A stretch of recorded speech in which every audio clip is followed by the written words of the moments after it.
Now, tonight we will be speaking to a gentleman who got in touch with me recently. I've been doing a lot of expose on genocide in colonial parts of the world. Many of you may remember we've had Kevin Annett staying with us and doing some work with us here at Freedom Central.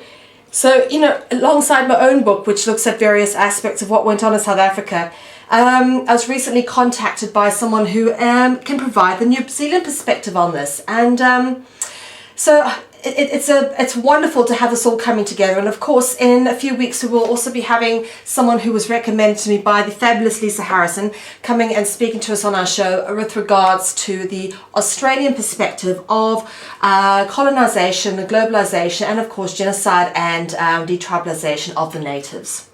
So without further ado, I'm going to go straight over to my guest, Simon Kaiwai, whose personal story, like many of us on this journey, is just as interesting as the information he'll share with us tonight. And of course, this will reveal the real history of New Zealand and what really went on there as the colonial powers usurped that country and still pretty much control it to this very day. Hello, Simon. Hi, Mel. Hey, how are you doing? Good. Fantastic. You're in Bolivia now, aren't you? Yeah, I'm sitting outside in what's called El Campo, which is in the countryside, so way out there.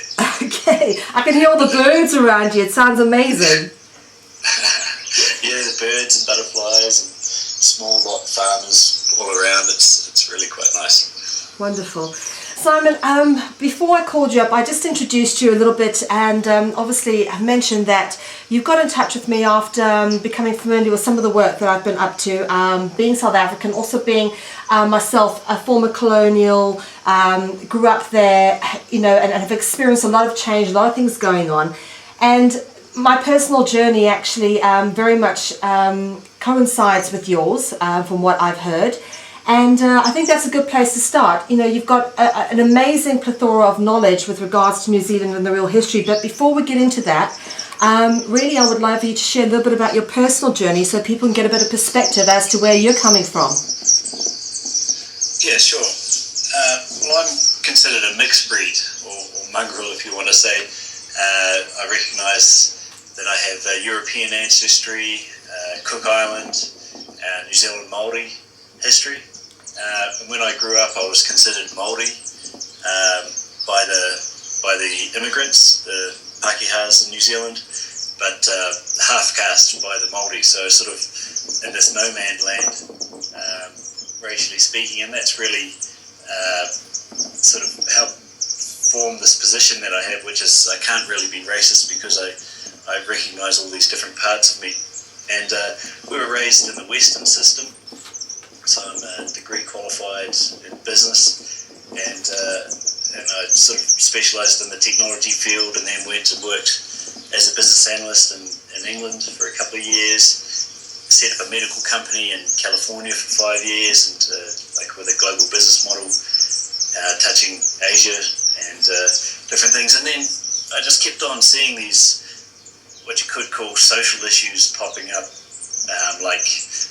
and just moralistic issues like the Exxon Mobil scandal with price fixing, and I had built the forecasting system for some of the largest companies, one of them over in the UK, and so I had familiarity with business decisions being made by the executive that were not in good faith to the business, and keeping the business going. They were just for their shareholder stock options, and I was becoming disenfranchised. And then what really woke me up was this issue in California, which coincided with my wife being pregnant with our first child, where they planned to spray the Bay Area residents, and particularly the Santa Cruz area, which is where we're living, with this known toxins, neurotoxins, at low level repeatedly. And in fact, they did do it.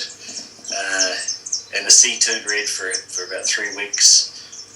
Everyone came down with this, a couple of days later, this really bad flu that just had them laid up for 48 hours. But they didn't really connect it to the spray. But all the insects died, and it was just nasty. And then,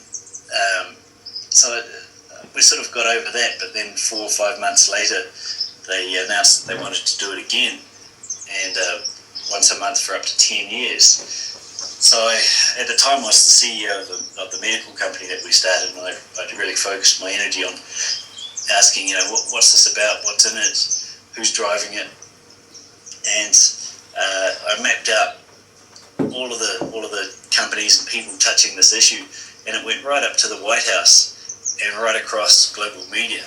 And then when you look at, and it wasn't about the money, it was more a social experiment, and it was undeniably evil.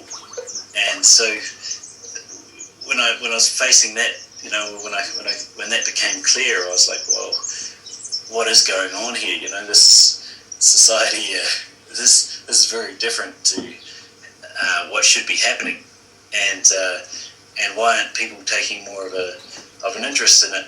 And also, what can we do to prevent this? Because what became clear was this this conspiracy for a global total management system that some call the New World Order. And really, there's just deception upon deception upon deception at every level of it. It's a dog-eat-dog system. But it leads to and causes death and sickness. So it became clear for me that it was imperative to reprioritize what I was doing and actually start to look for, continue educating myself, attempt to educate others, and to really look for solutions, to try and encourage solutions to come to the fore. So we went back to New Zealand, and part of, there were hoping prophecies about the Maori from New Zealand being part of the solution, and there was other, this was about 4 or 5 years ago, there were other pieces of information that were showing that the Indigenous held some keys to this solution that we needed to really raise our consciousness towards and gravitate towards. So I went back and we lived out El Campo out in the far countryside in New Zealand, in one of the most dense Maori populations. Beautiful part right at the top of the North Island. And I invested in networking with the different leaders and people and villages, people that were still living traditionally, and learning from them at the same time as learning about law. And that's where things started to become much more clear to me in terms of how things were working, because of the experiences that I started to get. Okay, all right. Carry on. Okay, yeah. Also, some of those experiences were the people that I was walking with all had been studying the law, because the system is progressing through, even though it's largely illegitimate, it's progressing through consent, sort of contractual law, if you will, and most of that being through either people signing up for things that they're not fully informed about, or they're going for the short-term benefit, short-term money, and not seeing how it's robbing future generations or even their own security later on, or well-being later on, or through silence. They're cowered into silence through threats and economic deprivation and social pressures, all that kind of stuff. So all of the people I was running with were very conversant with law, the power of words, knowledgeable about LORE, the law of the land, knowledgeable about common law, and it became glaringly obvious that the police were not knowledgeable about the law, and in fact were some of the worst law breakers in New Zealand. So we all carried cameras around, video cameras around, and I had pen cameras. I tapped my own phone, and we just had cameras all over the place. You didn't go anywhere without cameras. And what I started to see was stuff that Bob Marley was singing about, like the roadblock. They were still roadblocking Maori from accessing their own land. They were forcibly taking Maori off land and bulldozing their shelters and stuff, which you wouldn't think would be happening in this day and age, but it certainly is. And so what year was this, Simon? Well, this is just 3 years ago. Yeah. It's incredible, eh? Sure. It is. So as you unravel the layers of history and reveal the BS that's been taught, there's a maxim of law which says first in time, best in law. So what you do is you look back for the closest point of legitimacy, you know. So there's this New Zealand government in place, and you say, well, is it legitimate? So you have to work back in time and say, well, how did it get to be in the position that it was? And what they say is that it was there because of the Treaty of Waitangi, which was supposedly signed in 1840. And judges and politicians openly admit that the reason that they have this Crown New Zealand government in New Zealand with the ability to pass acts and legislation and have them enforced as law is because of the Treaty of Waitangi, particularly one or two words in there. And when you look at that, you say, well, hold on a second, the Treaty of Waitangi, that's an English translation of the Maori version, Te Treaty of Waitangi, which was supposedly signed in 1840, except that it's a mistranslation. It gives the Crown these rights it basically says that the Maori ceded sovereignty to the Crown through the mistranslation, wherein when you look at the actual indigenous words, it doesn't say that at all. And this Treaty of Waitangi was actually judged as a nullity by one of their own Crown judges just before 1900. So it's a forgery and a fraud, and something that they never fulfilled their end on anyway. So what we find is that we've got this openly illegitimate entity, which was a private company, the New Zealand company, posing as a government for supposedly a free and democratic nation, and it's acting without a constitution or mandate, but running around like it owns everything, including the people. So I continued to dig further, and what we found was that in 1835, just 5 years before, the Maori tribes actually got together and signed and declared their independence through this document called He Whakaputanga, and it was recognised by King William IV. So to be a sovereign nation, you actually have to be recognised by another sovereign. That's international law, and it happened just 5 years earlier. And 3 years before that, we had just to give some context in terms of where the Maori were, they'd actually built two of their own trading ships in the late 1920s and early 1930s. They had their own trading ships, and they were doing very well internationally, so they were well travelled. They could see the impact of colonisation through the Dutch, through the French, the Spanish, the English. They were aware of what the Americans had done with their own Declaration of Independence, and they knew that they had to get recognised internationally or just get eaten up and oppressed.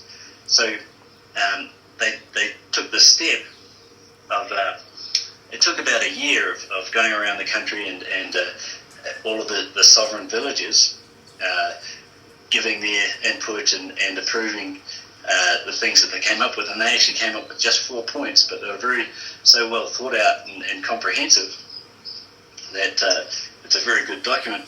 And the language that they used left it open. It's like a perpetual deed. It is considered a perpetual deed in law that anyone can accept. And by specifying the society, which they did, they specified that the hapu, which is the people of each village, is sovereign in society. So they actually specified an alternative structure to the system that we're all oppressed by right now. And so that's something that the people of New Zealand, I believe, is a real solution. And in fact, it's a solution for anyone that wants to go with it. So I sort of tested that knowledge out and also unravelled that these privatizations. Firstly, for a government to privatise things that the people need, like essential services, for instance, water, electricity, shelter, whatever those things are, is bad governance, and they don't have the mandate to do it, and nor do they actually own it. So for it to be lawful, what they need is the binding referendum, or a supermajority, 75% of the public, to vote to give them the authority to sell something. So it became really clear in my law studies that the way that this system was progressing and was actually unlawful, but because people didn't know the law about this, they were silent.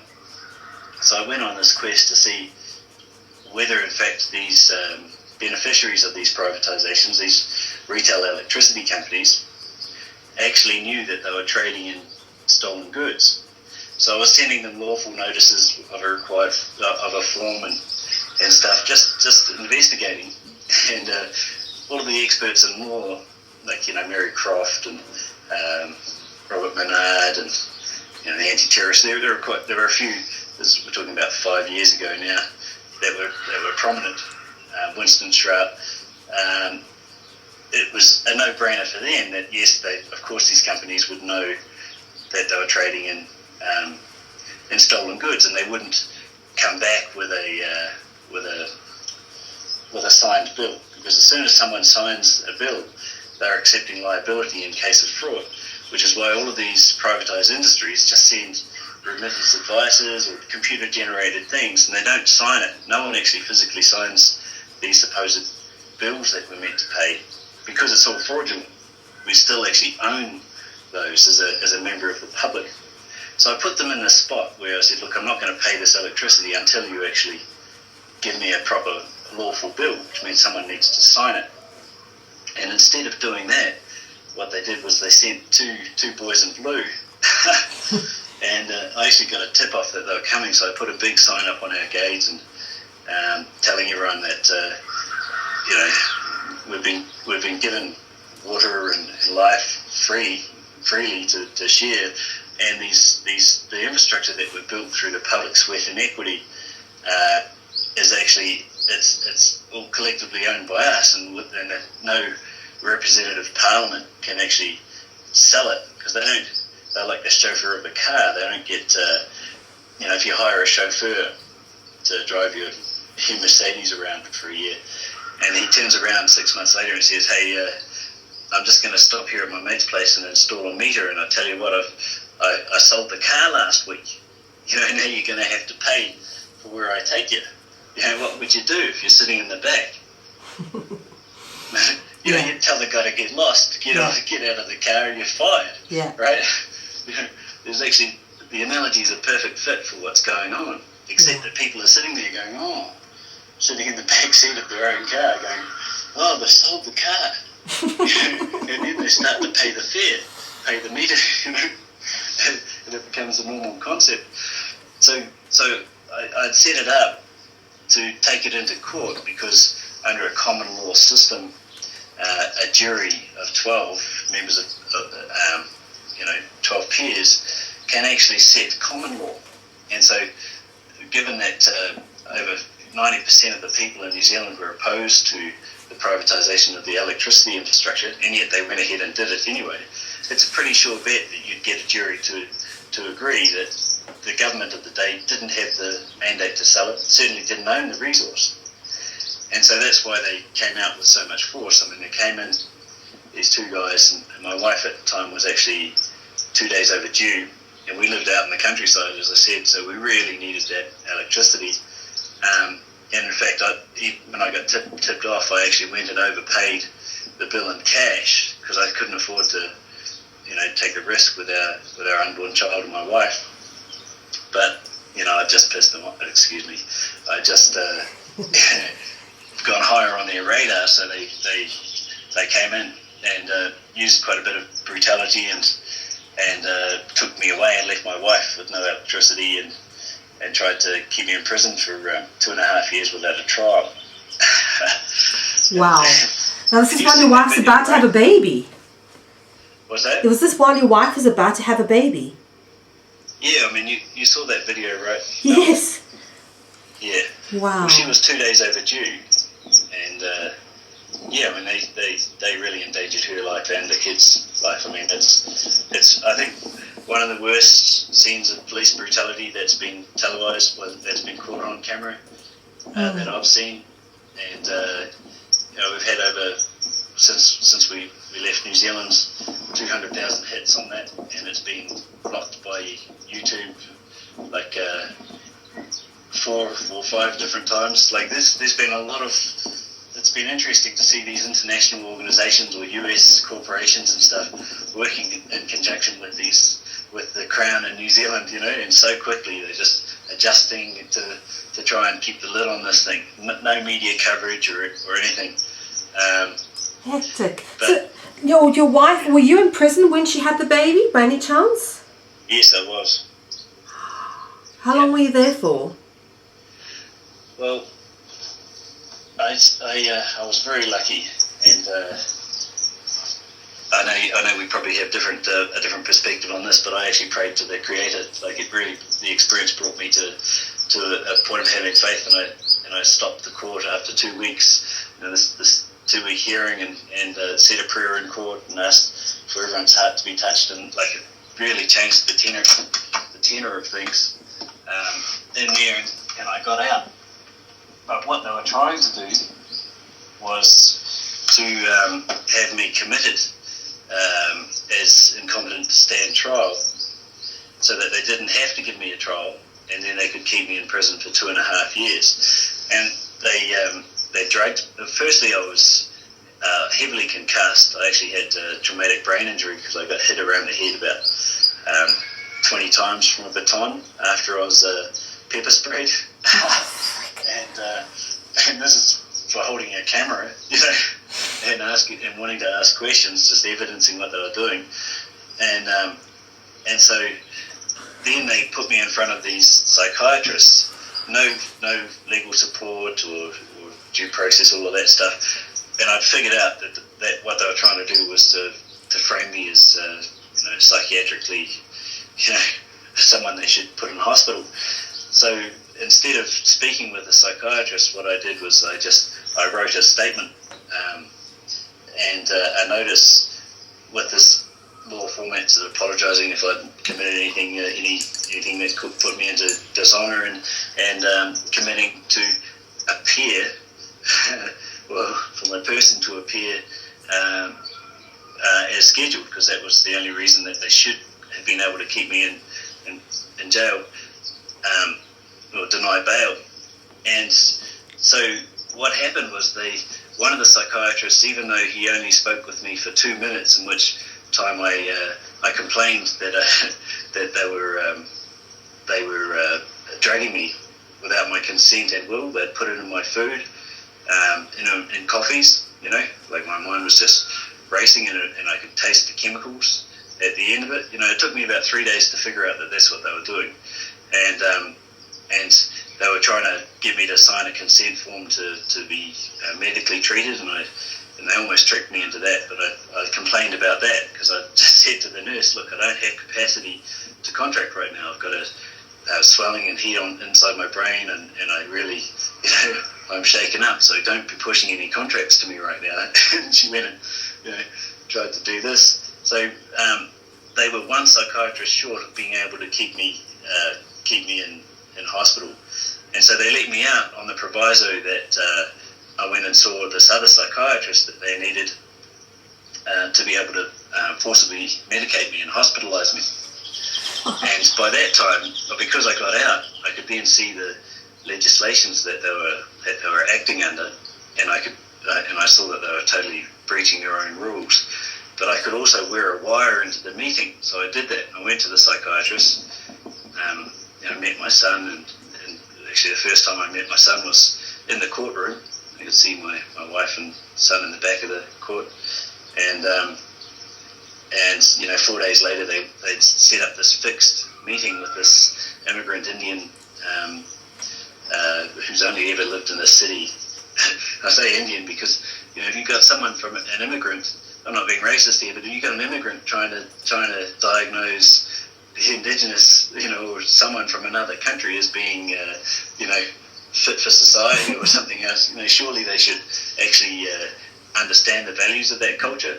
If it's someone that's only ever lived in an apartment, doesn't have an idea of community or growing vegetables, who is this person that, couldn't survive a week without a supermarket? Exactly, yeah. Know what you mean.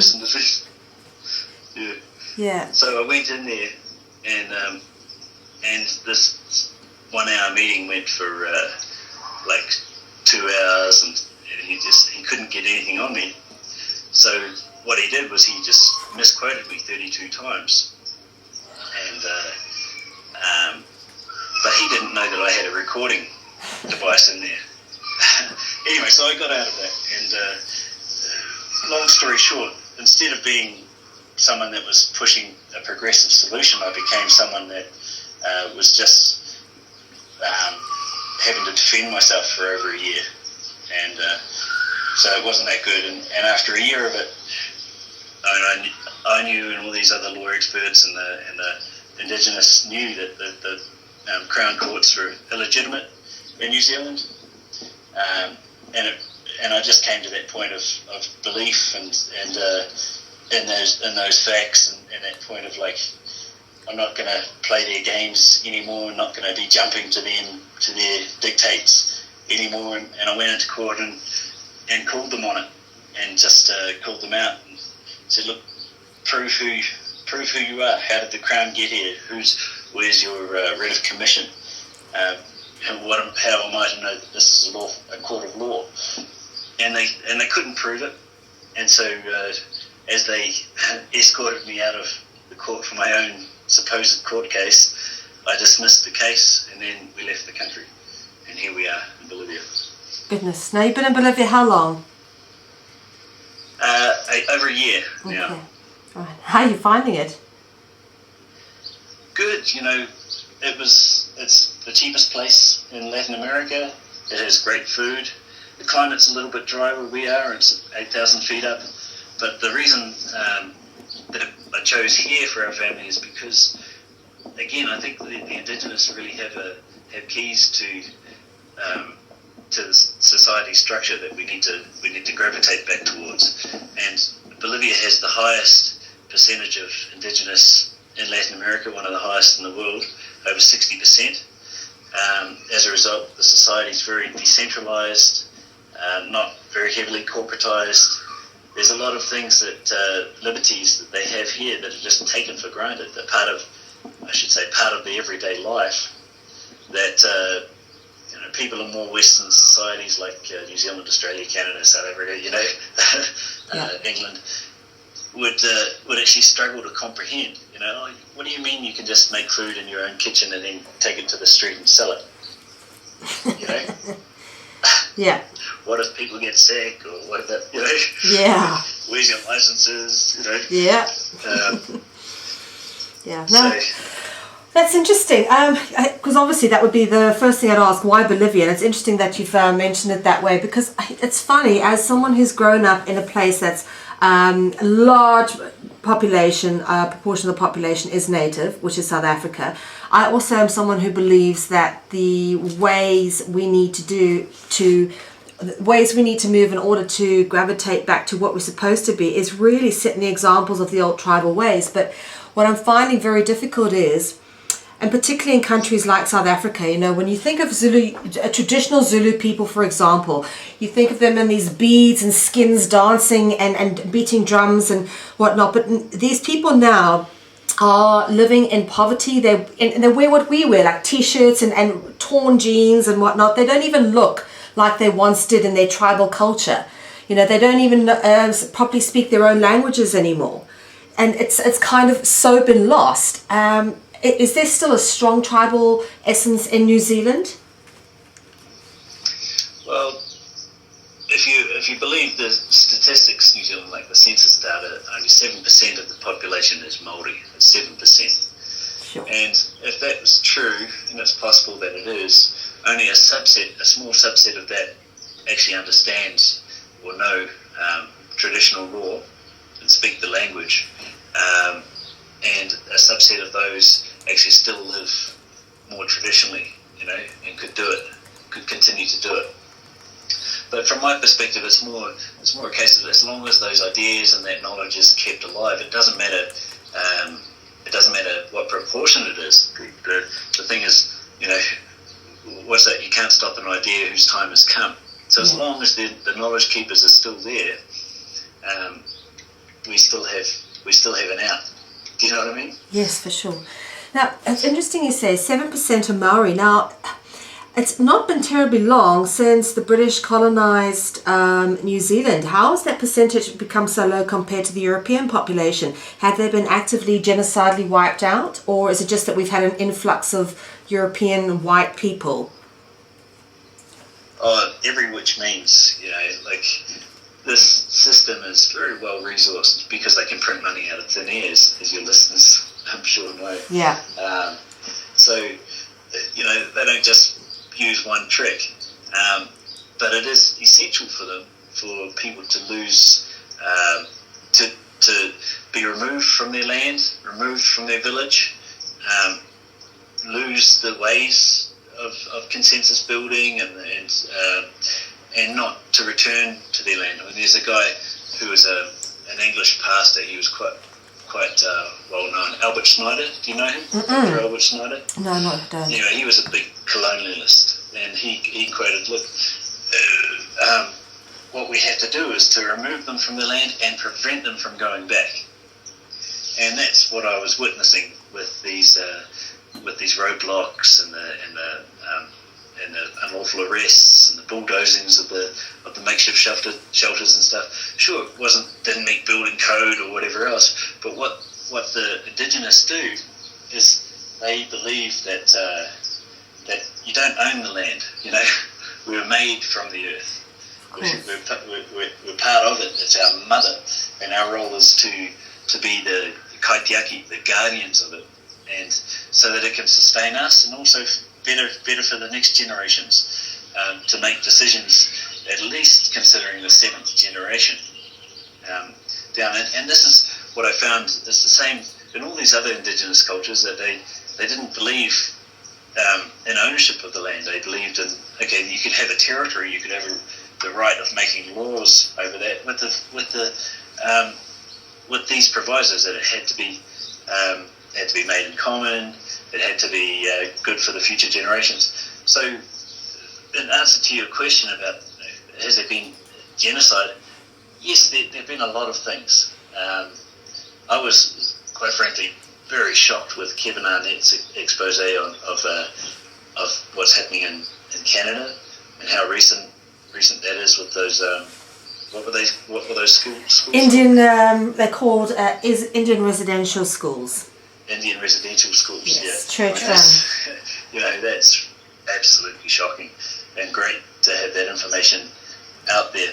We had boarding schools that were set up in the 1920s and 30s, and so what they did was they passed all of these laws to get the Maori off their land, and if they couldn't get them off the land, then they would make some fictitious charges up for them, and then set the court date in another part of the country where they weren't, and they'd either get them to go and attend that, and meanwhile take the land, or say if he didn't appear, that we'd take the land, so it's catch-22 kind of stuff. The first, a high percentage of the first attendees of the boarding schools died. Supposedly they all caught a flu in their own homes, and then went to school and died.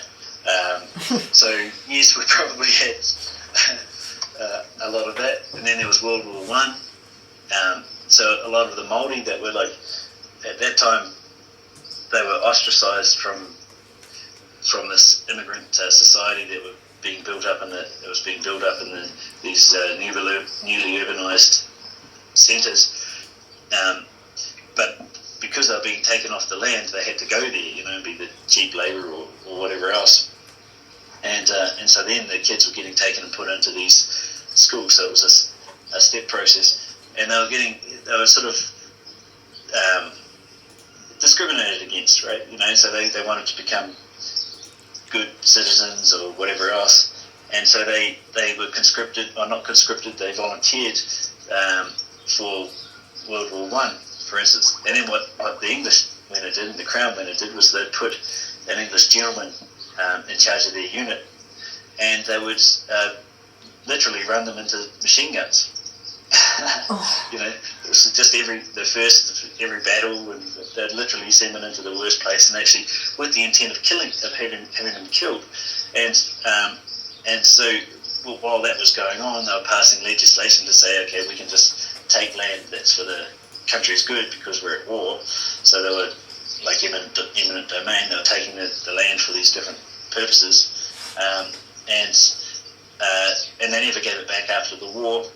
When the Maori came back, they would find themselves dispossessed.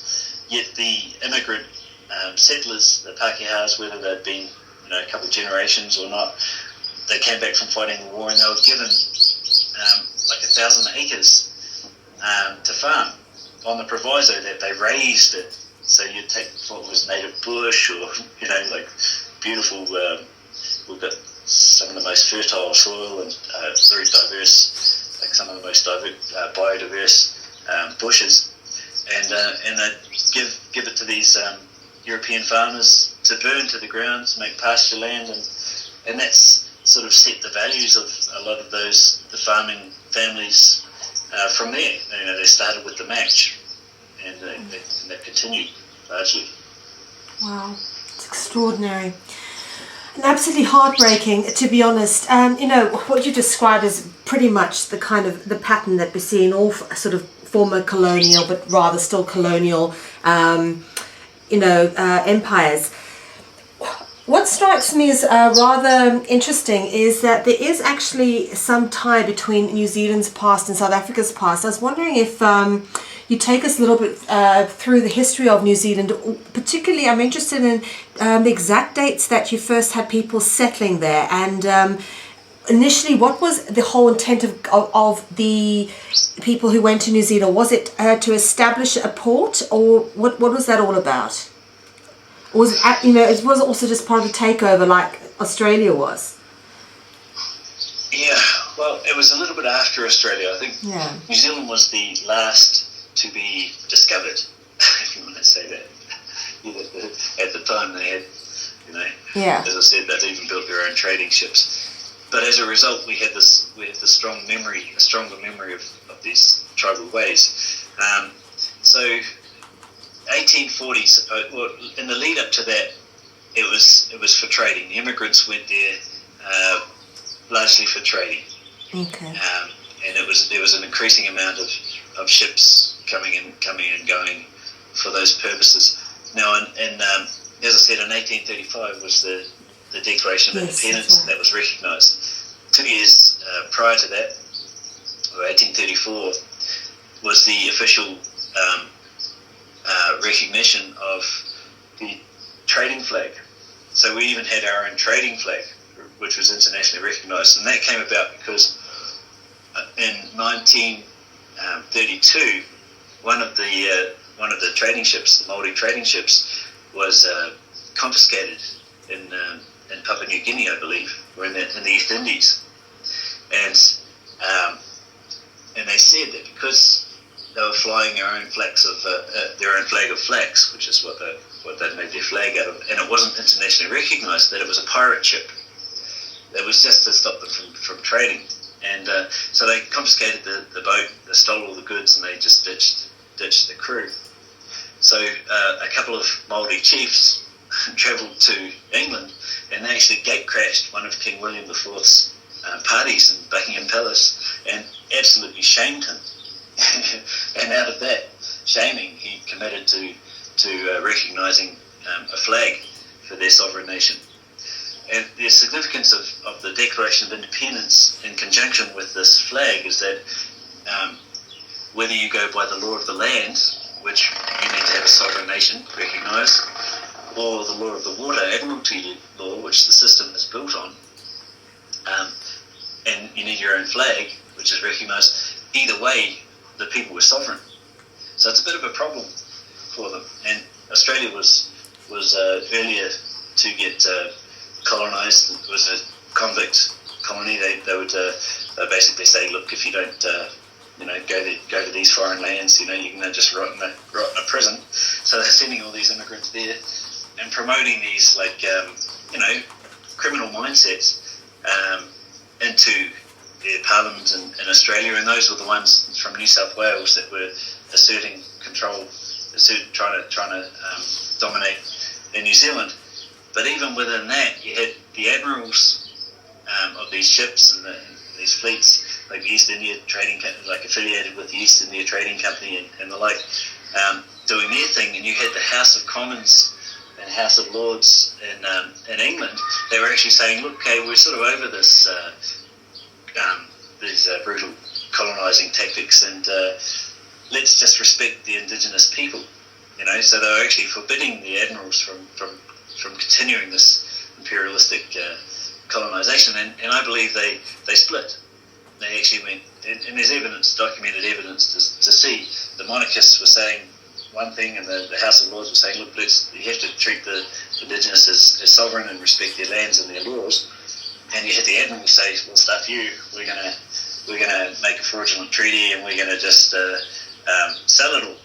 So they conspired to do this Treaty of Waitangi in 1840, but in 1839, they're already selling lottery tickets for immigrants to New Zealand. Wow. They already had people on the boat before they actually had the legal right to immigrate people, or have immigrants in New Zealand. Wow. Okay. All right. So now, again, over the years, I'm still amazed that still only 7% of the population of New Zealand is Maori. That I find absolutely fascinating, considering that, as I said, you've not been colonised for terribly long, no more than say 160, 170 years. And that means that there's probably been some real detribalisation that's been going on there, or as you said, influx of immigrants. And I just don't see that there's been that many people going there that would completely outweigh an entire sort of native population that's got thousands of years on the land. I mean, how do you know how far back the Maori tribes can be traced in New Zealand? Have you got any kind of archaeological idea? Like 600 years or so. They try and say only 400, but no, it goes back a long way. And the history of all these nations is really interesting, and it's hard to know. I mean, there's some people speculating that it's actually Atlantis, and there's some maps that support that. But, wow. Well, hang on a second. So where did they must have come over from sort of Polynesia or Australia to New Zealand, is what you're saying? About 600 years ago, there was nobody living there? No, I wouldn't even commit to that. I would not even commit to that. I mean, it's what I would commit to is it's a lot longer than the official story, and the history is very different to the official story. So, and yes, they have got this influx of immigrants. I mean, I looked at the population statistics and the forecast population 10 years ago, and they had this trend line going up, and we should be at about 4 million right now, based on their own forecast. And now we're at 4.4 million, and there's I can't see somewhere it's just jumped up. It isn't through birth rate or anything else. But at the same time, what they do is they discriminate against the indigenous, so they don't. And a lot of people would deny this. But it's not even the indigenous, in fact. They discriminate against New Zealanders. They're hiring people from overseas and giving them residency before they've even got there, oftentimes, and allowing them to vote in the so-called sovereign and free and democratic elections. Yet at the same time, the New Zealanders have got to go overseas to find good work. So there are organisations that are tracking this, like the OECD, Oceanic Economic Development Group. It was another Rockefeller initiative, spawned initiative, and that's tracking all of these OECD nations for immigration and immigration. And what we see because New Zealand has the worst record for retaining our skilled population, and the second worst overall at retaining our population. And for every skilled worker that we lose, we actually bring in more immigrants. So there's this big population swap going on globally, and the reason again is, if you can mix it up so that people don't know how to talk to each other, and they come from so many diverse cultures that they just they need to buy their food from the supermarket. They don't trust that they could actually sit down with their neighbour and make a decision without a state intermediary. Then they can proceed with their system. So there's the great population swap going on. There's a lot of, supposedly close to 1 million. There's a lot of Maori in Australia, and internationally. There's over 7 million New Zealand passports issued, yet we have a population of 4.4 million.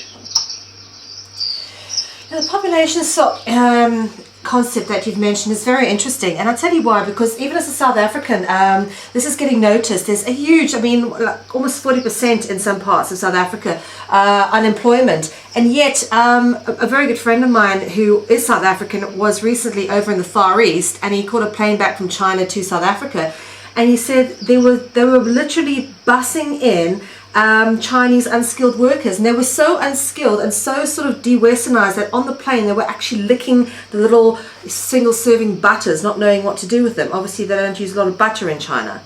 That is how how unskilled and how uneducated and how unwesternized that these people were, being brought in clearly for unskilled jobs, and there are millions of unskilled workers already unemployed in South Africa. And I have to wonder if this whole moving people around from country to country isn't an attempt to break down cultural barriers, to make us less patriotic and make us more willing to just sort of hand over to a central power, because we no longer have a claim to the land, because we're not necessarily on the land that we're born on. Yeah, that's exactly it. Okay. It's to remove that the sense of guardianship and responsibility, that you're a visitor in that land. So who am I to stand against the government there? Yeah. and also I experienced, and I'm sure I know from your story you're experiencing too. These immigrants become like the staunchest locals, if you want to say it. Oh, you can't do that. That's against the law. Yet the tax evaders at the same time. Well, don't ask questions, don't challenge authority. And you become like this outcast in your own land through these people that have they come in as an immigrant, and they're made to swear an oath to this illegitimate parliament that's imposing a totalitarian system. Yeah. I experienced something similar when I did the whole 2-year working holiday visa from South Africa, and I went over to London, and we think it was such a big deal to get this. We feel so grateful just to be able to have the privilege to go over and work there, and you don't actually realize that we come over and we do all this like real slave labor, like a lot of people go picking melons in fields and all sorts. But not only that, we're not allowed to claim any benefits whatsoever whilst we're on this working visa. So if anything happens to us, it's totally sort of our own bag, even though the rest of the population is covered. So you really are a slave labor that's not a burden on the society at all. You come over and you give your labor and you pay tax. And and this is they sell it to you like it's such a privilege that you're able to do this. And it was such a big deal to get the visas, the things I had to go through, the interviews. It was, oh my word, what a process. And you have this idea when you come over that it's just supposed to be so amazing. And it was. My experience was. But looking back now, I see it glaringly obvious for what it is. It's the import of ignorant labor. Yeah, and it's interesting you touch on that, because that's one of the points of this so-called treaty of Waitangi, that the Maori would have all the rights of a British subject. Yeah, they can't just go and live in England and work in England and receive the benefits of England. So, and it reminds me of that island Diego Garcia. I'm sure you're familiar with their story. Yeah. They were actually English passport holders, and they just got picked up and dumped in a neighbouring island. Told their island was sold, and if they complained about it, they'd end up at the bottom of the ocean. harassed like their dogs the month before. So, yeah, you know, we really have to overcome this racial divide that's being foisted on us, and it's like, and for me, we've got to look at these. What are the principles for good living, and keep things simple, and then start to adopt those where we live. You know, like instead of, I see a lot of people pointing the finger and identifying the problems of the society and the illegitimacy of the construct. But if we don't also raise consciousness about the solutions at the same time, they're just going to do the same problem, reaction, solution thing again on us, right? Yeah, absolutely. Absolutely.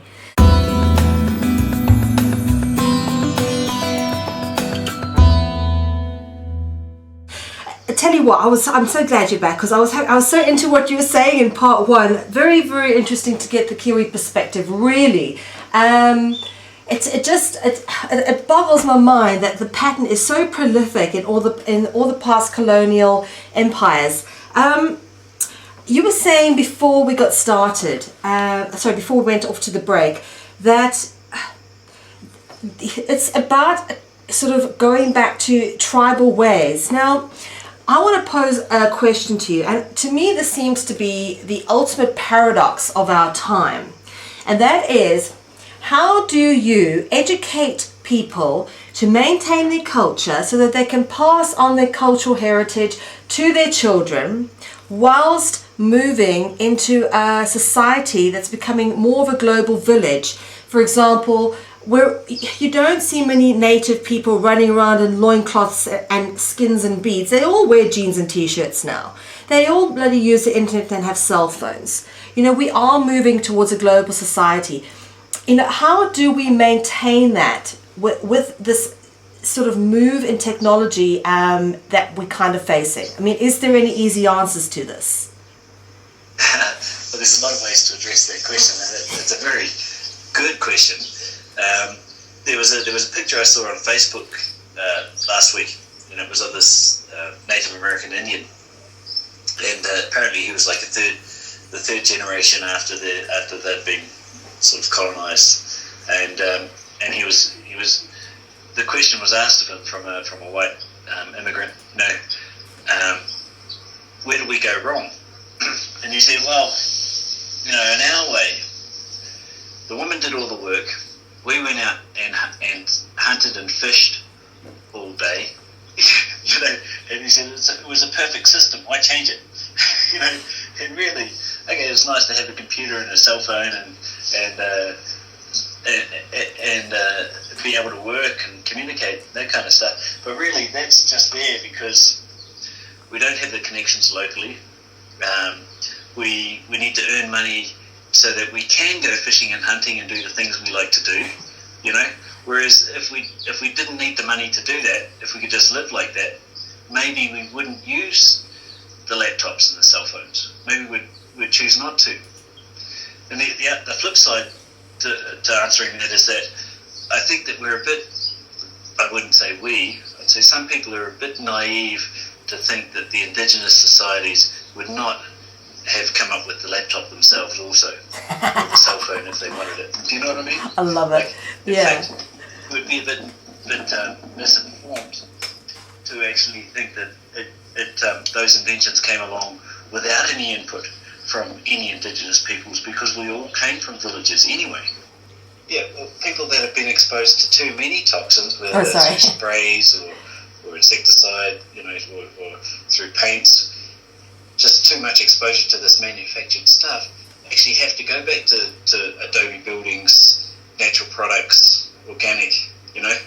So, and when you look at the declining life expectancy and also the declining health of people that are alive, like the increase in diseases and the like, food sensitivities, I think it's a good idea for us to actually go back to more using more natural things, natural and sustainable things anyway. Yeah, absolutely. Well, that seems to be just the most logical thing anyway. Just when you look at nature and the way it works, it doesn't survive with endless amounts of wardrobe and chemicals that we put into. They don't need face creams and toothpaste, so nature works very well without it. We've become just a very strange society that we have. I mean, just the average person, the amount of products, and I'm just talking about personal care products that the average person uses. I'm not talking about native people, I'm talking about westernized people. And I know, because I used to work for L'Oreal some time back, and I just look at, the statistics we used to get on market demographics about how much the average woman spends on daily polluting her body with toxins from all the stuff they put on that they think is actually making them better, but, damaging their health in the meantime. Yeah. I mean, 80% of those products typically contain paraben, yes. which affects the thyroid function. And look at the skyrocketing numbers of women with thyroid problems and requiring medicine for their whole life because it can't be cured, supposedly. It's all hand in hand. I don't think actually it's that much of a reach to educate people and actually have them choose more of a natural path and sustainable path. Like in concept, people can see the common sense in it, but things like anti-labeling laws, like the systems trying to prevent people from making informed choices. Like they don't want genetically modified foods to be identified. Which it sort of shows that actually the majority of people, and I would actually say it's like about 2/3 of people, have still got some common sense. That they would actually do the right thing or buy sensibly, all that kind of stuff, if they were given the right information. Yeah, but it's being hidden from them, or they're being miseducated. I agree. I'm very optimistic about the outlook for humanity if humanity is presented with the right information. People say that we're doomed. I'm saying no. I just think we need to make more of an effort to get the information to the people. I really think that it's the simplest things we have to make people aware of, and food is a good place to start. You're now living obviously in Bolivia. Are you growing your own fruit and veggies and stuff? Yeah, we have a greenhouse, and the land here literally has to be broken in terms. It has more rock than soil, and I've already broken one tool, just last week. But that said, we're surrounded by small lot farmers, people that actually sustain their families from working the land. And when I say small lot, I'm probably talking like a couple of acres, 3 or 4 acres, diverse crops. And they've broken the land in, and once it's there, the irrigation systems they have is like the water comes down from the mountain, and there are like these irrigation trenches that go all over, and it's like there's a system where it gets meted out, and it irrigates these fields. They get like 5 hours a week or something like that, and it just saturates because it doesn't rain here for like 9 months of the year, but yet they're growing all this food. So I love to be surrounded by a community that's in touch with the land, that knows how to grow food, that's doing it, and you can stop by and buy a bag of lettuce for like 30 cents if you want from the neighbour, eggs from the other neighbour, like this is just part of the culture. So yes, and we're on this lot that's also got an alternative school on it, and just this morning we were doing work with the school to prepare some of their land. So yeah, gotta work to educate people at the same time as be the change, right, that you see. Yeah. Well, no, it's very interesting. I mean, I have so much respect for what you've done, because what you're telling me, you've travelled a lot. Obviously, you lived in the States, California, and what amazes me is how you say, having worked with a medical company and now having come full swing to where you are. is absolutely the direction people should be heading. And so well done to you, and interesting to hear from someone because there are a lot of people currently heading for places like Ecuador and Bolivia for the reasons that you've mentioned. Ecuador because of the extradition treaties and being non-existent, of course. So there is a lot of movement in that direction because people are now wanting to move out of the cities and onto their own land. They're waking up, particularly the smarter ones. I know Bill Ryan from Project Camelot sort of done very much the same thing, gone down to South America. And this seems to be the general trend of the awake and aware folk. Is it an easier life than when you were working in the corporate world? There's definitely trade-offs. I mean, I can't just... when I was in England, I was earning, after my first year, I was earning more than the New Zealand Prime Minister. Sure. I could jet set around, I could go anywhere I wanted in Europe in a weekend. And so, no, my lifestyle's changed, but it's rich, and you have to really redefine what wealth is, Yes. Wealth for me is how much time I have with my family, eating good food, not being exposed to toxins, drinking clean water. That's wealth for me. So the adjustment, until your values change, if it's still money and jet setting and materialistic, then it's going to be a very hard change for people. But if it's health, family, future generations, then it's a very natural progression. Part of the reason that you mentioned Ecuador and obviously Bolivia, and I spent 3 months in Venezuela before I came here just to check that out, because there's this notion that's put out there that socialism is an alternative. You've got these like Chavez and Castro and the guy who's Evo Morales here, and the guy in Ecuador. That maybe they're putting out something different that we could gravitate towards, these Western societies could gravitate towards as a solution. And so I wanted to do my due diligence on them also and actually see, does the political format, these elections, actually offer hope for the change that needs to come? And the answer is no. Chavez, okay, he talks. What I do like about him is that he does talk about empowering the people power, decisions being made locally, and because he talks about it so much, it actually is part of the mindset of the people now, and some of that's sticking to the wall. Some decisions are actually happening locally. But if you look at a macro level, what he's doing to the nation, he's making it food dependent for the first time. It used to be a food exporter, now it's importing some foods. He's taking Venezuelans off the land and giving the land rights to Russian corporations, Chinese corporations. He's running up the debt and same he's old doing the thing. same stuff. Yeah, same stuff, and the same here in Bolivia, and if you want to say people. I'm sorry to shatter their illusion, if they think Ecuador is going to be a safe place for them.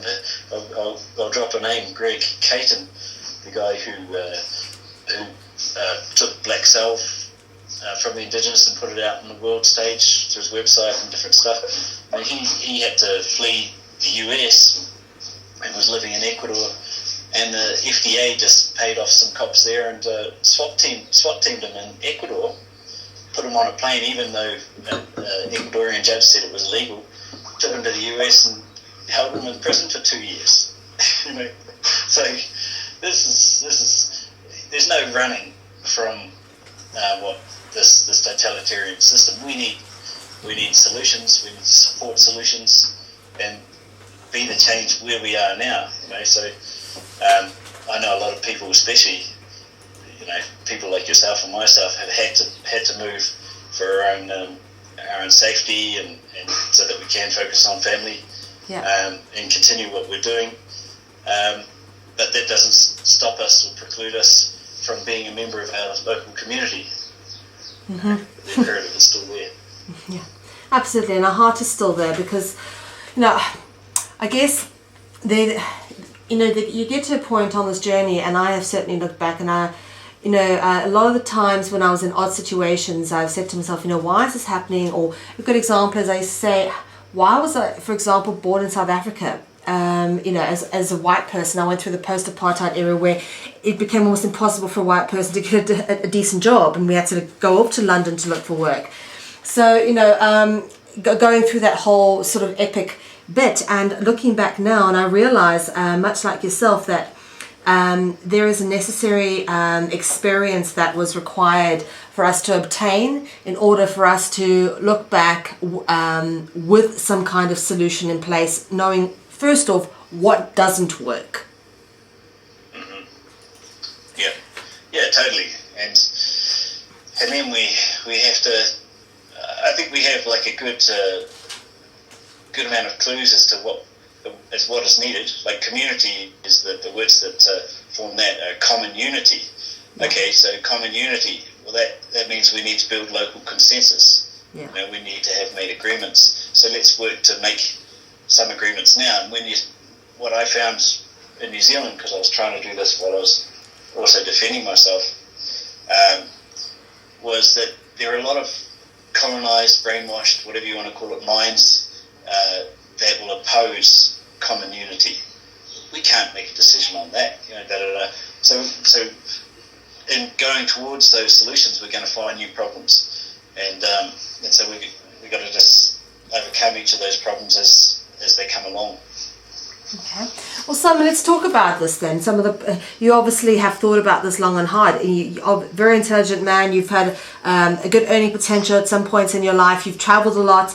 You must have a kind of idea, apart from community. Give us some of your basic ideas of what you think is going to work and make us move forward. Okay, well, the last depression gives us a clue as to what needs to happen in response to this economic maldistribution of wealth. Right? We need to implement a local community currency where we are, and the sooner you get that in place, the sooner your wealth distribution is going to improve. The sooner people around you are going to be motivated to produce the things, the goods and services that they can, which is going to take the pressure off your essentials because you're going to have food, wealth of food locally, all that kind of stuff, and reduce crime because you've got this stronger relationships and better wealth distribution. Crime is something that comes out of poverty, basically.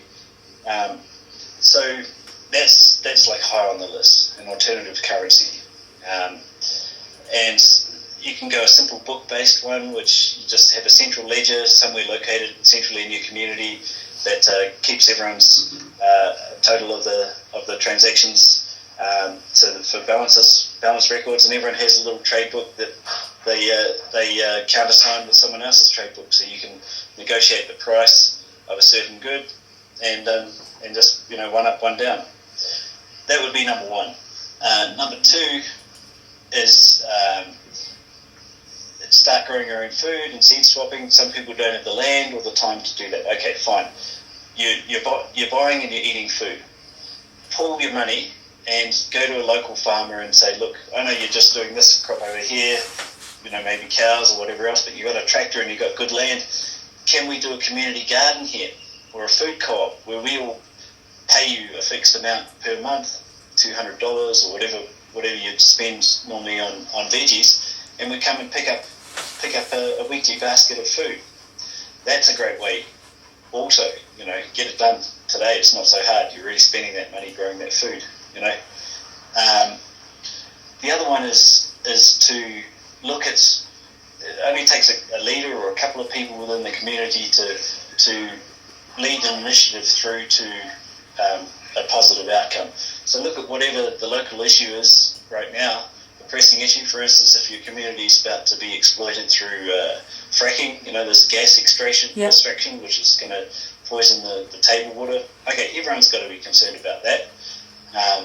Everyone except for foreign corporations or someone that wants to just make money off that, which would be a small percentage of people. Call the people together, whether it's in the house or the local community, put some flyers out, educate everyone, and go through the process of making a direct democratic decision, because that's what we call it in modern society, but guess what? That's how the indigenous used to do it too. You know, allow every different viewpoint to be heard, have someone who's skilled at organising the meeting and making sure that no one's repeating themselves or yelling, or, to go through and come out with a decision. And then instead of submitting it to the so-called authorities, you notify them. So get people used to the inherent power that they have. That one's, for me, it's absolutely essential. And in the process of that, you're going to educate people about these things, and also, as I said, see which people are saying one thing and doing another. Yeah, absolutely. And of course, as you say, the food thing's important. I think that for me is the most important key for people to understand, is becoming self-sufficient food-wise. And that's, I think, the most power we have at the moment is even if we have, and I've discussed this many times on my shows, even if you have like a little patio, you can grow a little tier of something. There's so many different options and ways of going about this, and so many different things that you can find and research on the internet. We've this year, for the first time, we've started growing our own fruit and vegetables, and let me tell you something, it was such a rewarding experience. And I know this sounds weird for someone coming from South Africa, but I grew up very, very spoilt. I never grew my own food. Closest I ever came to growing anything is growing my own weed when I lived at university. But that's about it. And suddenly, for the first time, we're growing our own food and learning the whole bonding with nature, working with the earth, understanding the seasons, what works when. And I've been watching a little bit of Jamie Oliver at home as well. And one thing I must say I enjoy about his programs is how he teaches people what works when and how to plant certain things, and he does it all organically. And I think this knowledge has been so lost, and it totally amazes me that we've never been taught this sort of thing in school. Yeah, and you're right. I mean, it doesn't matter. You might have a window, a roof, only concrete. You can still grow food. And if you look at the trade restrictions that were slapped on Cuba and embargoes and the difficulties they had with oil as a result of that, because they don't produce enough of their own oil, they switched to growing food. And 50% of Havana's food was grown within the city, on rooftops, in balconies, 50% from within a city. Sure. That's interesting. Yeah. Well, what do you think is going? I have to ask you now. You see the Pope going down, visiting Castro, and coming around to all those sort of very Catholic South American countries. It's a real dichotomy down there. They all seem to be very much already, despite whatever freedom there may apparently be, it's quite illusory. They all still seem to be very much controlled by the same powers that control the rest of the world, being the Vatican. Yes, I would agree with that totally. When I considered doing political exile here in Bolivia, and I believe I actually warrant that, so I went and had a couple of meetings, and it was interesting to see who actually decided for the supposed free and democratic state of Bolivia, who should be granted this political exile or not. It was the church. Really? That's interesting. So as soon as I found that out, I was just like, forget about it. Yeah. Wow. You mentioned before, you asked this question about what the connection is with South Africa and New Zealand. If I could, I'd like to. Yes. Oh, I'd love to do that. Yes. In a little bit of a more modern context.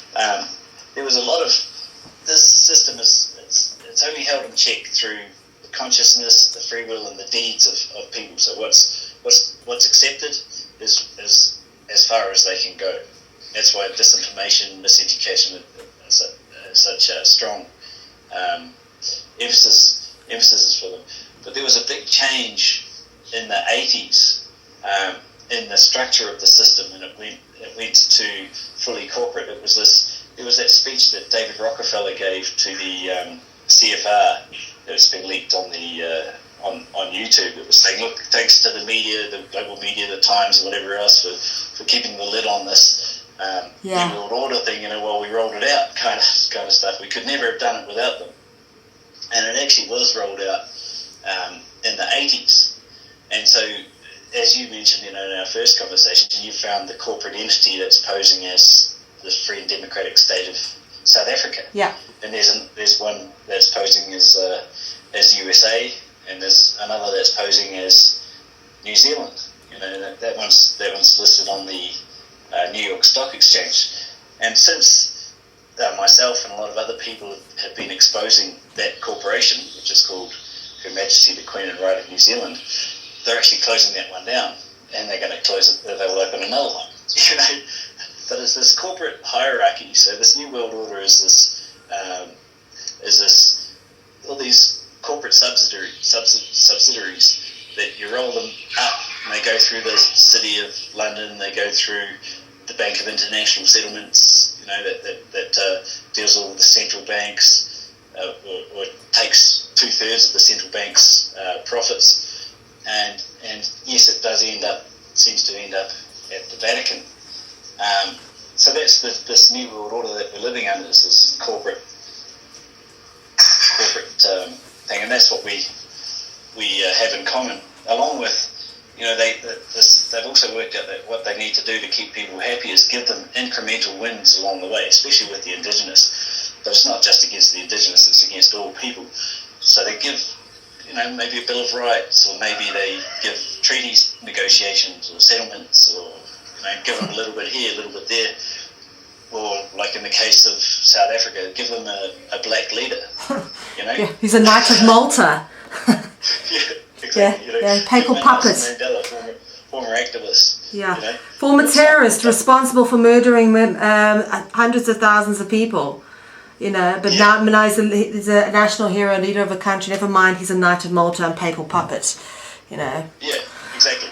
Exactly. Yeah. It doesn't stop the miners from getting killed when they protest the electricity being cut off. Yeah. Right? Yeah. Now, I know what you mean by incremental wins, because this goes back to the whole sort of, give them the independence. Like South Africa supposedly became independent in 1961 and became the Republic of South Africa, and we had our own currency, and we no longer recognize the Queen as the sovereign head. But, with all due respect, nothing really changed. The money's still going to the Oppenheimers, who owns 80% of the South African economy. And I'm sure it's pretty much the same for any other country that declared illusory independence. But what is interesting to notice is places like Canada, New Zealand and Australia still recognise the Queen as their sovereign head. Well, supposedly, but the Queen really doesn't respond to letters other than to say you've got to talk to your Governor General, who is actually a general. We have just like any of these other regimes, like the former Chilean, Argentine, these constitutional monarchies, it's not the Prime Minister, the elected Prime Minister, so-called elected Prime Minister, that's the head of state. It's the Governor General, and he's a military man, and he's overseen the genocide of Palestinians, the East Timorese, with the UN. Now he's the head of our state, unelected. So, we've got to shatter this illusion that we live in free and democratic times, because right now they don't have all of the pieces in place, but they require people to do their bidding and to just shut up and do their job, So Simon, tell me, do you have elections in New Zealand? Crown elections. Yeah, I mean, I know it's all a big show, but do they still play the show there, even though you supposedly the Queen is still head of state? Who are you voting for? Queen representative number 1, Queen representative number 2. Yeah, they have elections. It's the same as you probably have, the 2-party system, red and blue. Yeah. Call them something else. Use different words. Keep people confused internationally. National Labour, but it's actually red and blue, same as France, same as the US. And the media's, we were the first to privatise our media, so we've got so few media outlets, and they're all totally controlled. In fact, they're owned by Reuters, which acquired Brookers, and Brookers is this US company which is writing the New Zealand legislation. Wow. and they own the newspapers and the TV. So, Oh wow. It's a bit of a mess. So they can manipulate whatever they want, and they worked out that what they needed to do was to allow immigrants to vote, to keep the voting numbers up and to get the result they wanted. So they did. So you could be a resident, someone that's just been born somewhere else and gone to New Zealand, given a job, and after 1 year of being in New Zealand, you can vote like a full citizen. And they won't report on how many how many foreigners are voting in our elections. Because I'll tell you what, the Maori aren't voting, they're not so much. The people that are aware, not so much. And we've got these local elections that the majority are not voting now. And for me, the first thing is, you've got to vote for representation. So you've got to register and vote to be represented. And if you don't vote to be represented, then you've got the responsibility to make direct, what's called popular democratic decisions. So you've got to actually make decisions locally, and the majority are doing that unwittingly right now. They don't know that by default they now have the power, that these so-called governing bodies or representative bodies don't have the mandate, so they can make the decisions, and I feel confident arguing that in any court of law. Yeah. Not that we get access to those anymore. Wow. Simon, it's quite a journey you've been on, and you know what? I think listening to you actually makes me feel very happy, because you really, really know what you're talking about, and it makes me feel optimistic about our future, because I think there are definitely people out there who have the ability to take us forward, and you certainly are one of them. And I think it's a real loss to New Zealand that you're not there. Oh, thanks. Yeah, it's sad not to be there right now, but at the same time, I've released that information. I've shared what I know. I continue on my journey, and there are a lot of other people that are pushing too. So when the time's right, I'd love to be able to go back to New Zealand and live in peace, but that's just not today. Yeah, I know the feeling. I dream of going home to South Africa every day, and it's been 13 years now. So it's it's still my aim one day. But unfortunately, I just don't see my children being able to inherit a fair, peaceful, sustainable society there, unless everybody else there also has that same expectation, and that comes from trying to make a difference on a much bigger level. Yeah, I'm glad you raised that, because there's another optimistic fact. There was this Zimmerman et al. Psychiatric study. It's been bandied around quite a bit. You remember that he was a professor in a university, and he got his students to role play a game show, and he hooked one guy up to an electric chair and had the other one in the control room. Do you know that one? No, tell us. Okay, yeah, and so supposedly they were both randomly picked but the one that was in the chair was an actor, and he got the student to be the game show host, and would ask questions, and when the person in the chair got them wrong, he'd have to give them a little zap, and every time he got one wrong, he'd also have to turn it up a little bit. Anyway, because of the fact that these students had volunteered for this game show role play, for the study, and he was standing over their shoulders saying, you got to do it. He basically got them to go right beyond, actually endanger the person's life, where they were screaming and pain and all this kind of stuff, where they could have killed the person. And most of them went through with it, even though they protested and whatever else, because they were in that subservient position. Supposedly they'd made the decision, and they were underneath his guidance. They continued to press the buzzer. That's been cited in a lot of movies and whatever else, and it's not so good, and that's actually what's happening in society. But the second part of the study isn't told so much, and it's this Zimmerman guy got 2 actors, and everyone else that was going next was witnessed this utterance, and one in the chair, one actor in the chair, one in the game show thing. Anyway, when the guy started complaining, the guy in the chair started complaining of pain, and I quit, I don't want to do it. The guy who was playing the game show host protested and stood up and said, look, I'm not going to do any more, I'm hurting him. And they had this mass argument, and anyway, he stormed off. What happened next was that 90% of the people that had witnessed that person do the right thing, when it came their turn, they also stopped. They also didn't proceed either. They did the right thing. So the point is, it doesn't matter how much of a minority you are in terms of right thinking and wanting to stand by morals, look after the future generations, all these things, these situations that you find that we can do things even if they're going to come at personal cost.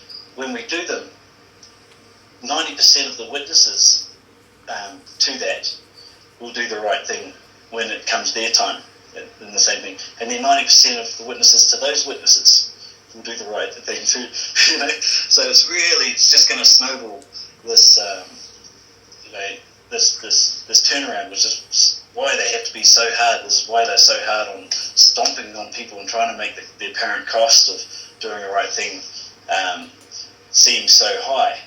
But it shouldn't stop us from doing it, because doing it is the solution. Absolutely. So what we have now is this construct of limited liability. You just got to do your job.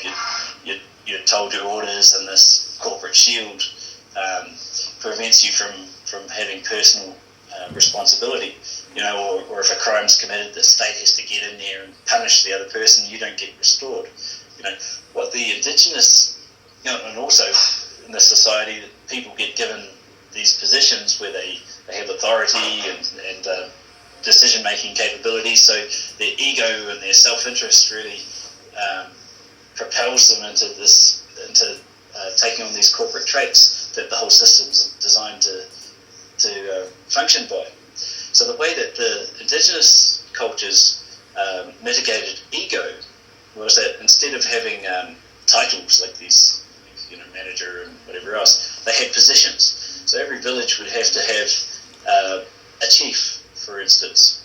They'd have to have an ahika, someone that kept the fires burning. They'd have to have kaiwhakahairos, people that went out and talked, visited other villages and that kind of stuff. But they didn't assign it to one person. What they did was they created the position. They described the limits and the function of that position, and then the best person for that position was assigned into it.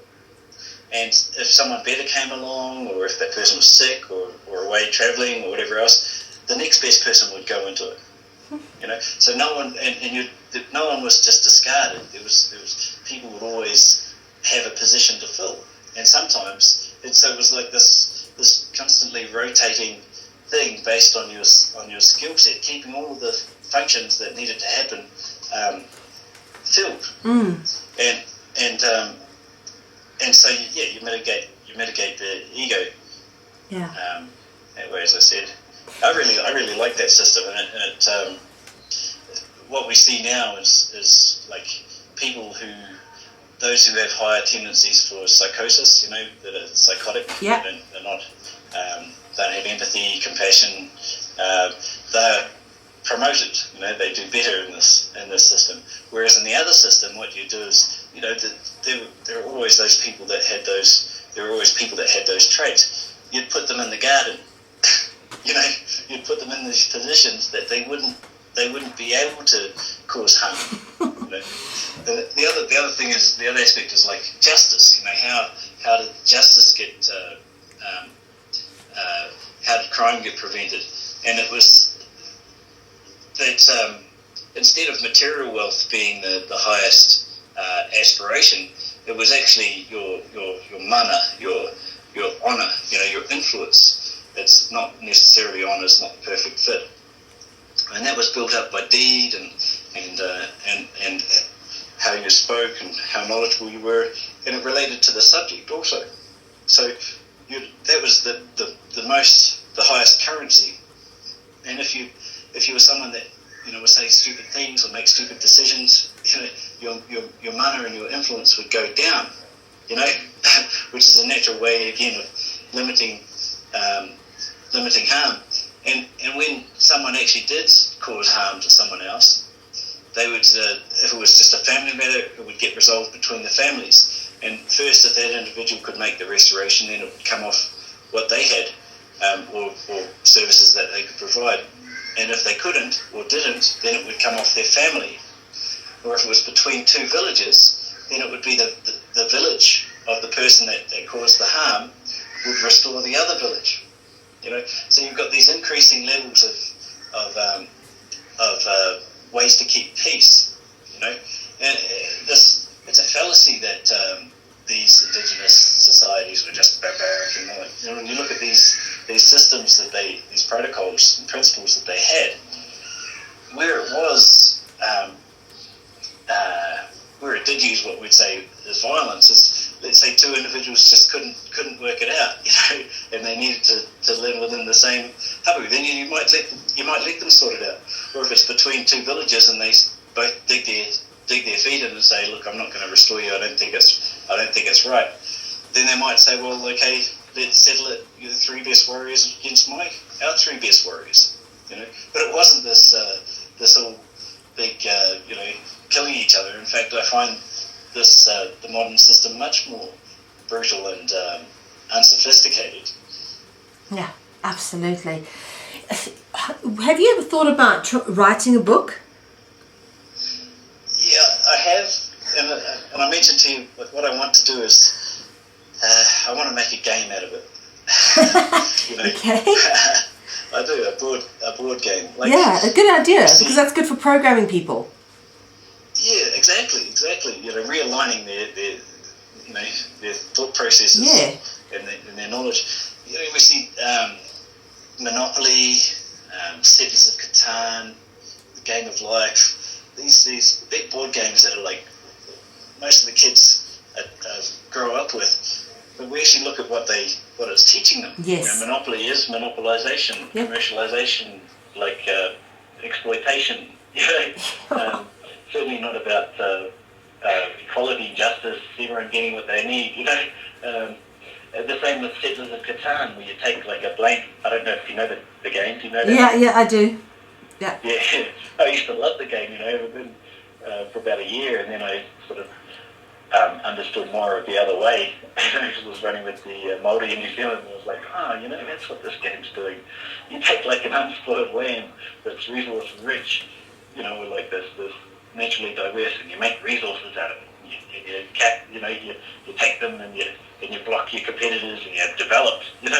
Well, look at all the games that are out there. Things like Cluedo, it's about murder, and then of course there's another one, Risk, which is about world domination. You think about what these games are really all about. Then, of course, there's chess, which is, you think of that's such a metaphor for life. It's, I think a game's a brilliant idea, and I wish you all the best success for it. But for me, it just seems that your knowledge about tribal ways and stuff is, is so valuable. You've got such a resource, and such a broad perspective. I think a book is something that would be a great contribution from you at some point to the knowledge base out there. There's so clearly a lot that you want to communicate and a lot of ideas that you have, which I think a lot of people need to be made aware of. Well, thanks for that. And I keep hearing this cliche, and it's that I'm standing on the shoulders of giants. Really, I am. I'm just a little dwarf standing on the shoulders of giants. There are so many other people that know it so much more and deeper than me. It's just I have an ability to connect the dots, and I've been asking the question for quite a few years now. Not a lot for your journey, but 7 or 8 years. How can we solve this situation? And so, yeah, I think a game is better suited to me. There are people that know it much better than myself that could write a book. Yeah, well, I tell you what, I agree completely, and I say it to myself, it's a terrible cliche, the whole standing on shoulders of giants, because for having written a book and coming to know what I've known, it's all... Yes, a lot of it has been my own research, and a lot of it has been my own experience, which has helped me wake up and then go down these paths of research. But there are so many, of course, many more people out there who have that much more knowledge. But I think to come at it from a point of view where it's not just about you talking the talk, you actually have experience, like yourself. That horrific video of you being beaten. I mean, when I watched that, I was like, okay, I need to speak to this guy. you've really been in the thick of it and moved around trying to create a better sort of environment for your family. And I tell you what, a lot of respect to you for doing that. Thanks, Mel. Yeah. All right. Listen, Sam, we are reaching the last few minutes of the show. I just wanted to ask you if there's anything else you wanted to add. One last message for humanity, perhaps? There was a guy, Uri Bezmenov, who was a KGB defector. Have you seen his stuff on YouTube? No, tell me. You're teaching us a lot of new stuff here tonight. New old. I think it was in the 80s. His interviews were recorded, but they're on YouTube. Uri Bezmenov, quite interesting in terms of revealing how this society is being engineered. And what he says is, look, the KGB is not about running around as 007s and knocking people off. That's a small part of it, but the majority of it was to pervert the social values. We go into a nation and we try and change the values to what we wanted. It was communist stuff, and we realised that it would take us typically 18 years, because you've got to indoctrinate a generation, right through their schooling. And so that's what has been happening. And he lays out the stages. First you've got to demoralise them, then you've got to cause a disaster. He actually lays out the 4 steps to coming out with this new world order. That's the same thing that they're going to have to do for that. And the step that we're in right now, the 3rd step, what he was saying is the only thing that we can do to go back to a moral society and prevent the next step, which is the disaster and then rolling out the solution, is a return to morality. And we can't return or expect society to return to morality if we are demoralised. A lot of people are down on other people, the masters, the sheep, or whatever else, and they're demoralised. It prevents them from doing the right thing, from standing strong, from being the example. So it doesn't really matter what you call God or what you have. This is the message I'd like to leave your listeners with. What you have faith in beyond yourself. As long as you have a faith beyond yourself, beyond your own mere mortal existence, that will give you the strength to stand on your morals, which is what we all need to do to have a happy outcome. Absolutely. Wow, Simon, can I just say a very big thank you. Your interview tonight has been just so wonderful and refreshing, and you know what, lots of great new information in there, not the same old stuff we've been hearing, and great to get it from the Kiwi perspective. I'd really love to chat to you again sometime soon, perhaps a little bit off the record, to share some information, but thank you ever so much for gracing us with your presence here on Finding Voices Radio. And I just want to say on behalf of all the listeners to Freedom Central, a very big thank you, and we wish you all the best. Thanks, Mel. Thanks a bunch for what you do. I really appreciate you taking all the time to get people out there and for your own personal quest. Yeah. Well, you know what? We're on the same mission, mate, and ultimately, I think we understand the absolute necessity in trying to create a better world. Yeah. Absolutely. All right. Speak to you soon, Simon. Take care. Bye-bye.